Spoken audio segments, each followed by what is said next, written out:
Damn it. ఏంటిటా కుండబద్దలు కొడతా అట్ట. నమస్కారం, కుండబద్దల ప్రేక్షకులకి స్వాగతం. నేను గౌతమ్ కాటా. ఈ వీడియోలో నేను మీతో చెప్పాలనుకునే అంశం, రేపు జూన్ 4 తరువాత అంటే కౌంటింగ్ అయిపోగానే ఆంధ్రప్రదేశ్ రాష్ట్రంలో కూడా జరిగిన ఫోన్ ట్యాపింగ్ల వ్యవహారం అంతా బయటపడబోతోందా?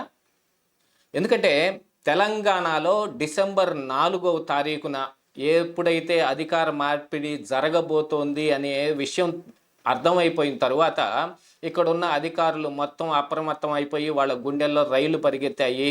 ఎందుకంటే గత 5 సంవత్సరాల్లో వాళ్ళు ఫోన్ ట్యాపింగ్కు పాల్పడిన అంశాలు మొత్తాన్ని ఎటువంటి ఆధారాలు దొరకకుండా చేయటం కోసం ఒక 45 నిమిషాల పాటు సీసీ కెమెరాలని ఆఫ్ చేసి మరీ హార్డ్ డిస్కులను తొలగించటంలోనూ, సర్వర్లను తొలగించి వేరే కొత్త సర్వర్లు పెట్టడంలోనూ, ఈ ఫోన్ ట్యాపింగ్ వ్యవహారంలో వాడిన ఫోన్లని వాటిని అన్నిటినీ రీసెట్ చేసుకునే అంశంలోనూ ఏమేమి పాల్పడ్డారో అవన్నీ ఈరోజు బయటకు వస్తూ ఉన్నాయి.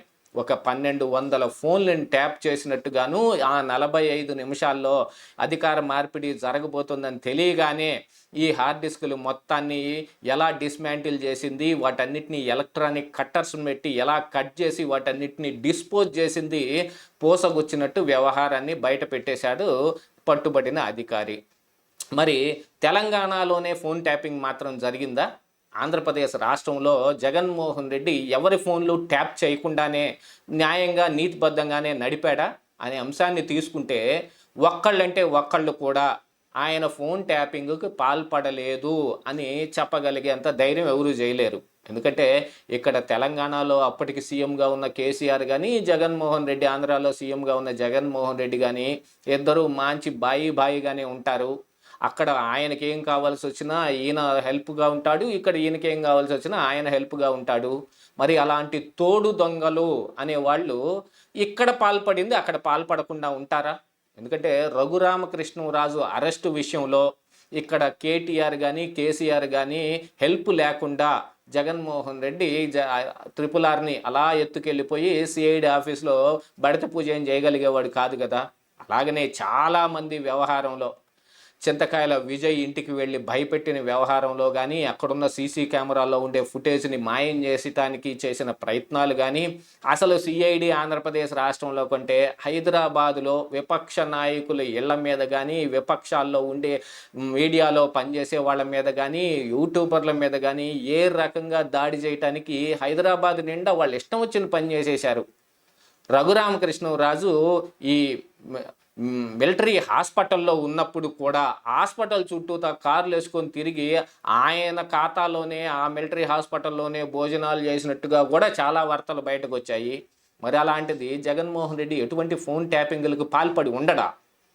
కానీ విపక్ష నాయకులు ఆరోపిస్తున్న దాని ప్రకారంగా చానాళ్ల నుంచి చంద్రబాబు నాయుడు దగ్గర నుంచి కింది స్థాయి నాయకుల వరకు అందరూ ఒకటే మాట అన్నారు, మా ఫోన్లు ట్యాపింగ్ అవుతున్నాయి, మేము నార్మల్ ఫోన్లో మాట్లాడుకోలేకపోతున్నాం, వాట్సాప్ కాల్స్ చేసుకోవాల్సి వస్తుంది, త్రూ ఇంటర్నెట్ మేము సమాచారాన్ని చేరవేసుకోవాల్సి వస్తుంది, మేము చేసే ప్రతి చిన్న కదలిక వాళ్ళకి తెలిసిపోతుంది, మా ఫోన్లు ట్యాప్ చేస్తూ ఉన్నారని ఆరోపించారు. మరి రేపు జూన్ 4న కౌంటింగ్ అయిపోగానే ఒకవేళ కూటమి అధికారంలోకి రాబోతుంది అని తెలియగానే మరి అక్కడ ఫోన్ ట్యాపింగ్ పాల్పడిన అధికారులు మొత్తం ఇక్కడ అధికారుల్లాగానే వాటిని డిస్మాంటిల్ చేసేటట్టుగాను డిస్పోజ్ చేసే వ్యవహారాలకు పాల్పడతారా? ముందుగానే దాని మీద ఆల్రెడీ నిఘా ఏమన్నా పెట్టడం జరిగిందా అనేది కూడా ఆలోచించుకోవాల్సిన అంశం. ఇక్కడ కేసీఆరే ఫోన్ ట్యాపింగ్ పాల్పడితే అక్కడ జగన్మోహన్ రెడ్డి పాల్పడకుండా ఉంటాడని ఎవరూ చెప్పలేని అంశమే. కానీ జగన్మోహన్ రెడ్డి ఖచ్చితంగా ఇలాంటిది ఏదో ఒకటి చేస్తాడు అనేది అందరి మదిలోనూ ఉంది. ఎందుకంటే అధికార దుర్వినియోగానికి పాల్పడటంలో వైఎస్ఆర్ కాంగ్రెస్ పార్టీ నాయకులు అసలు పిహెచ్డీలు చేసేశారు. ఎంత చిన్న విషయంలోనైనా సరే అధికార దుర్వినియోగమే జరుగుతుంది. పట్టా భూముల్ని ఈ అసైన్డ్ ల్యాండ్స్ ఎవరికైతే దళితులకు అలాట్ చేశారో వాళ్ళందరికీ కాకుండా వీళ్ళ పేర్ల మీద రిజిస్ట్రేషన్ చేయించుకోవటం కోసం ఒక జీవోను కూడా తీసుకొచ్చి మొన్నటికి మొన్నే బయటపడిన అంశం సిఎస్ జవహర్ రెడ్డి తన కొడుకు పేరు మీద 800 ఎకరాలని రిజిస్ట్రేషన్ చేయించుకుంటున్నట్టుగాను, ఇంకా మరికొన్ని భూములు మిగులుంటే వాటి కోసమే ఈయన వెళ్ళి భోగాపురం ఎయిర్పోర్ట్ సమీక్ష జరపటానికి అక్కడ అధికారులందరినీ పిలిచినట్టుగాను, అక్కడ లోకల్గా ఉన్న వాళ్ళందరినీ భయపెట్టి భయభ్రాంతులకు గురి చేయటానికి పాల్పడ్డాడు అని ఒక జనసేన నాయకుడు కూడా ఆరోపించాడు. అలాంటిది ఇప్పుడు ఫోన్ ట్యాపింగ్ వ్యవహారం రేపు జూన్ 4న కౌంటింగ్లో ఇటు కూటమి గెలవబోతోంది అనగానే ఇక పోలీసులందరూ కూడా ఎవరెవరైతే ఈ అధికారంలో ఉన్న ఈ నాయకులందరికీ వత్తాసు పలికారో వాళ్ళందరూ గుండెల్లోనే ఇక రైళ్లు పరిగెడతాయి. కేవలం ఫోన్ ట్యాపింగ్ అంశమే కాదు, మిగతా అన్ని విషయాల్లో కూడా. ఎందుకంటే ఎలక్షన్ కమిషన్ కోడ్ వచ్చిన తరువాత ఇక్కడ ఉన్న సిట్ అధికారిని ఒక ఆయన్ని అస్సాం పంపిస్తున్నారు అనగానే అక్కడ కొన్ని డాక్యుమెంట్స్ని సిఐడి ఆఫీసులో తగలబెట్టే ప్రయత్నం కూడా చేశారు. కొంతమంది గ్రామస్తులు వాటిని అడ్డుకొనో లేకపోతే ఆపో అక్కడ ఉన్న కాగితాలన్నింటినీ తీసి చూస్తే అందులో హెరిటేజ్కి సంబంధించిన ఇన్కమ్ ట్యాక్స్ రిటర్న్స్, నారా లోకేష్కి సంబంధించిన ఇన్కమ్ ట్యాక్స్ రిటర్న్స్, ఇక చంద్రబాబు నాయుడువి, భువనేశ్వర్వి, ఇలాంటి వాళ్ళందరివి కూడా బయటపడ్డట్టుగాను అవన్నీ అనధికారికంగా వాళ్ళు అక్కడ కలిగి ఉండటం మూలాన ఆయన అస్సాం వెళ్ళిపోయిన తర్వాత ఈ వ్యవహారం ఏదైనా బయటపడితే నేను ఇరుక్కుపోతానేమోనని వాటిని డిస్పోజ్ చేసే దానికి ఆయన తగలబెట్టి వాటిని ఫోటోలు వీడియోలు తీసి తనకు వాట్సాప్ కూడా పెట్టమన్నట్టుగా అక్కడున్న కొంతమంది అధికారులు చెప్పటం కూడా జరిగింది. మరి ఇలాంటి వ్యవహారంలో రేపు ఫోన్ ట్యాపింగ్ అంశం కనుక బయటపడితే ఇరుక్కునే అధికారులు ఎవరు? జగన్మోహన్ రెడ్డి మరి ఏదైనా ఒక అంశాన్ని ఎత్తుకున్నాడు అని అంటే దాని మీద బయటకు ఏం మాట్లాడతాడో అవి బయటకు మాట్లాడే అంశాలు కొన్ని ఉంటే ఇంటర్నల్గా చేసేవి మాత్రం బాగా భయంకరంగా ఉంటాయి. ఆ విషయం అందరికీ తెలిసిందే.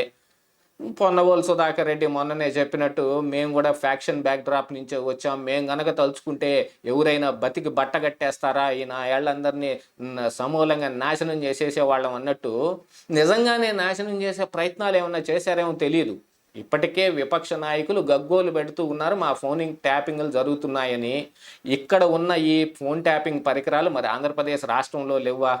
ఇలాంటి అంశం మీదనే గతంలో ప్రభుత్వంలో తెలుగుదేశం పార్టీ ఉన్నప్పుడు ఈ ఇంటెలిజెన్స్ చీఫ్గా ఉన్న ఏబి వెంకటేశ్వరరావు మీద ఇజ్రాయెల్ నుంచి కొన్ని పరికరాలు తీసుకొచ్చి ఇక్కడ ఫోన్ ట్యాపింగ్ పాల్పడుతున్నాడని, ఆ తెచ్చిన పరికరాల్లో ఏబి వెంకటేశ్వరరావు గారి అబ్బాయి అందులో గోల్మాల్కి పాల్పడ్డాడు అనే ఆరోపణలు కూడా చేసిన వాళ్ళు మరి వీళ్ళు ఊరకెందుకుంటారండి? ఏ పనైనా సరే జగన్మోహన్ రెడ్డి ముందే చేసేస్తాడు. అసలు కేసీఆర్ కంటే కూడా ముందే చేయగలిగినంత సమర్థుడు జగన్మోహన్ రెడ్డి. ఒకళ్ళకొకళ్ళు హెల్ప్ చేసుకునే వాళ్ళు ఒకళ్ళు చేసిన పనిని మరొకళ్ళు చేయరా? ఇదిగో నేను ఇలా చేశాను అని కేసీఆర్ ఏదో రోజున్నా చెప్పినా జగన్మోహన్ రెడ్డి కూడా దాన్ని ఆచరించే వ్యవహారానికి పాల్పడతాడు కదా. ఏది ఏమైనప్పటికీ రేపు జూన్ 4వ తారీఖున కౌంటింగ్లో ఏం తేలుతుంది అనే అంశం మీద ఈ ఫోన్ ట్యాపింగ్ వ్యవహారం మొత్తం బయటపడిపోయే అవకాశాలు ఉన్నాయి. అందులో ఉన్న ఇరుక్కున్న అధికారులు ఏమేమి ఇక విచిత్రమైన వేషాలు వేస్తారో, ఎలాంటి విధ్వంసాలకి పాల్పడతారో చూడాల్సిన అంశమే. కాకపోతే కౌంటింగ్లో కూడా ఏదన్నా గోల్మాల్ చేసే టానికి ఏదన్నా కుదురుతుందేమో అని ఇప్పుడు ఆల్రెడీ వైఎస్ఆర్ కాంగ్రెస్ పార్టీ నాయకులు యోచిస్తూ ఉన్నట్టుగా సమాచారం వస్తూ ఉంది. కాకపోతే ఫోన్ ట్యాపింగ్ అంశం మాత్రం జూన్ 4 తరువాత ఎటు మలుపు తిరుగుతుందో చూడాల్సిన అంశం. ఇదే ఈరోజు కుండబద్దలు.